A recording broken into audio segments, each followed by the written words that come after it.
بسم اللہ الرحمن الرحیم۔ السلام علیکم ورحمۃ اللہ وبرکاتہ۔ کلاس 7 آج کا لیکچر ہے خطبہ حجۃ الوداع۔ فتح مکہ کے بعد آپ صلی اللہ علیہ وآلہ وسلم نے کعبۃ اللہ کو تمام بتوں سے پاک کر دیا تھا، لیکن آپ صلی اللہ علیہ وآلہ وسلم نے ابھی تک حج نہیں کیا تھا۔ اسی اثناء میں سورۃ النصر نازل ہوئی، جس میں فرمایا گیا کہ اب لوگ گروہ در گروہ اسلام میں داخل ہو رہے ہیں، پس آپ صلی اللہ علیہ وآلہ وسلم اپنے رب کی تسبیح کیجیے اور اللہ تعالیٰ سے مغفرت چاہیں۔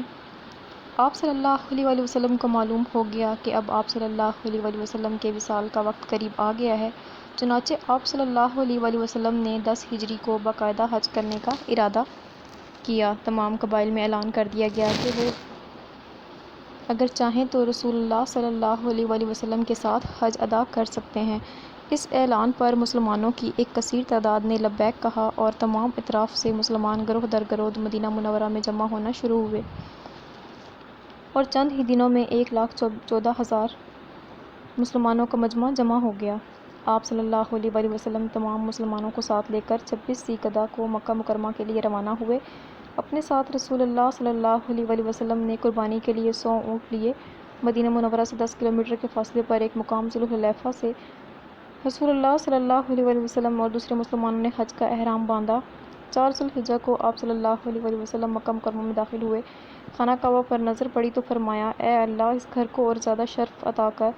8 ذی الحجہ کو آپ صلی اللہ علیہ وآلہ وسلم مکہ مکرمہ سے منی تشریف لائے اور یہیں رات گزاری۔ دوسرے دن صبح کی نماز ادا کرنے کے بعد آپ صلی اللہ علیہ وآلہ وسلم اپنی اونٹنی قصوہ پر سوار ہو کر عرفات کے میدان میں تشریف لائے۔ اس دوران آپ صلی اللہ علیہ وآلہ وسلم ہر موقع پر لوگوں کے سامنے حج کے مسائل کی وضاحت کرتے رہے۔ رسول اللہ صلی اللہ علیہ وآلہ وسلم نے زندگی میں صرف ایک حج ادا کیا اور اس کے چند ماہ بعد آپ صلی اللہ علیہ وآلہ وسلم کا وصال ہو گیا۔ اس لیے اسے حجۃ الوداع یا الوداعی حج کہتے ہیں۔ ظہر کی نماز کے بعد آپ صلی اللہ علیہ وآلہ وسلم نے اپنا مشہور خطبہ حجۃ الوداع ارشاد فرمایا۔ میدان عرفات میں خطبہ سننے والوں کی تعداد قریباً 1,44,000 تھی۔ یہ خطبہ تاریخ اسلام میں مذہبی اور سیاسی لحاظ سے بڑی اہمیت کا حامل ہے۔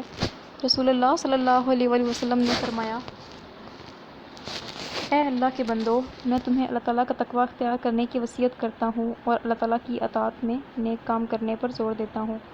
اے لوگو، تمہارا رب ایک ہے اور تمہارے باپ حضرت آدم علیہ السلام ہیں۔ کسی عربی کو غیر عربی پر اور کسی غیر عربی کو عربی پر، گورے کو کالے پر اور کالے کو گورے پر کوئی فضیلت نہیں مگر تقویٰ کے سبب۔ تم سب حضرت آدم علیہ السلام کی اولاد ہو اور حضرت آدم علیہ السلام مٹی سے پیدا ہوئے۔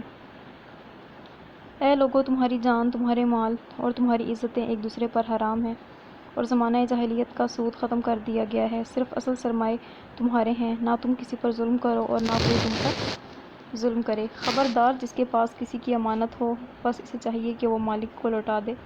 اے لوگو، تمہاری عورتوں کا تم پر حق ہے اور تمہارا ان پر حق ہے۔ تمہارا حق یہ ہے کہ وہ تمہارے بستر کو کسی دوسرے سے پامال نہ کرائیں اور تمہاری اجازت کے بغیر کسی ایسے آدمی کو گھر میں نہ آنے دیں جنہیں تم ناپسند کرتے ہو، اور کوئی بے حیائی کا کام نہ کریں۔ اور تم نے انہیں اللہ تعالیٰ کی امانت کے طور پر حاصل کیا اور اللہ تعالیٰ کے حکم سے تم نے انہیں اپنے لیے حلال کیا۔ عورتوں کے بارے میں اللہ تعالیٰ سے ڈرو اور ان کے ساتھ بھلائی کا سلوک کرو۔ خبردار، ہر مجرم کے جرم کا وبال اسی پر ہے۔ باپ کے جرم کا بیٹا ذمہ دار نہیں ہے اور نہ بیٹے کے جرم کا باپ ذمہ دار ہے۔ اگر کٹی ہوئی ناک والا حبشی تمہارا امیر ہو اور وہ تم کو اللہ تعالیٰ کی کتاب کے مطابق لے کر چلے تو اس کی اطاعت اور فرمانبرداری کرو۔ لوگو، میں تم میں 2 چیزیں چھوڑے جا رہا ہوں، جب تک انہیں تھامے رہو گے ہرگز گمراہ نہیں ہوگے، یعنی قرآن مجید اور اپنی سنت۔ رسول اللہ صلی اللہ علیہ وآلہ وسلم نے 3 مرتبہ صحابہ کرام رضی اللہ عنہم سے پوچھا کہ کیا میں نے اللہ تعالیٰ کا پیغام پہنچا دیا؟ صحابہ کرام رضی اللہ عنہم نے عرض کیا، ہم گواہی دیتے ہیں کہ یقیناً آپ صلی اللہ علیہ وآلہ وسلم نے اللہ تعالیٰ کا پیغام پہنچا دیا ہے اور حق نبوت ادا کر دیا ہے اور پوری خیر خواہی فرما دی ہے۔ یہ سن کر آپ صلی اللہ علیہ وآلہ وسلم نے اپنی شہادت کی انگلی کو آسمان کی طرف اٹھایا اور پھر 3 مرتبہ فرمایا کہ اے اللہ، تو گواہ رہنا، پس جو یہاں موجود ہیں وہ اس پیغام کو ان لوگوں تک پہنچا دیں جو یہاں موجود نہیں ہیں۔ اس کے بعد رسول اللہ صلی اللہ علیہ وآلہ وسلم اونٹنی سے نیچے اترے اور سجدہ شکر ادا کیا۔ پھر آپ صلی اللہ علیہ وآلہ وسلم پر تکمیل دین والی آیت نازل ہوئی۔